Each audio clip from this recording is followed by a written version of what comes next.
Hello friends, വേനൽക്കാല പച്ചക്കറിയായി പയർ നട്ടിരുന്നു. കുറച്ച് പയർ പറിക്കാനുണ്ട്. ഞാനും ഭാര്യയും പറിച്ചെടുക്കുകയാണ്. 2 ദിവസം മുമ്പേ പറിക്കേണ്ടതായിരുന്നു, അല്പം വിളഞ്ഞുപോയി. 2 ആഴ്ച മുമ്പേ കുമ്മായം ചേർത്ത് വെച്ച പാടത്ത് 20 സെൻറ്റിമീറ്റർ ആഴത്തിൽ ചാലെടുത്ത് അതിൽ ചാണകപ്പൊടി ഇട്ടാണ് പയർ വിത്ത് നട്ടത്. 4 ദിവസത്തിനുള്ളിൽ പയർ മുളച്ച് നിവർന്നു വരും. 4ാമത്തെ ഇല വരുമ്പോൾ തന്നെ ആദ്യ വളപ്രയോഗം. വെള്ളമൊഴിച്ച് അല്പം കഴിഞ്ഞ് കുറച്ച് അമോണിയയും പൊട്ടാഷ്യം ഇട്ട് ചാണകപ്പൊടിയും മണ്ണും കയറ്റി കൊടുത്ത് തൊട്ടടുത്ത ദിവസം മുതൽ വെള്ളമൊഴിച്ചു തുടങ്ങുന്നു.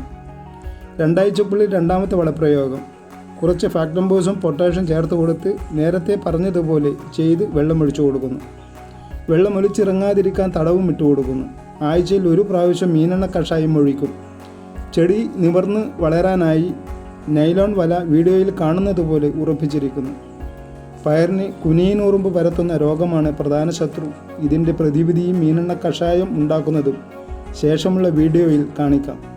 വീഡിയോ ഇഷ്ടപ്പെട്ടാൽ ലൈക്ക് ചെയ്യുന്നതിനും ഇഷ്ടപ്പെട്ടില്ലെങ്കിൽ ഡിസ്ലൈക്ക് ചെയ്യുന്നതിനും കമൻറ്റ് ചെയ്യാനും സബ്സ്ക്രൈബ് ചെയ്യാനും ഷെയർ ചെയ്യാനും ഓർമ്മപ്പെടുത്തട്ടെ.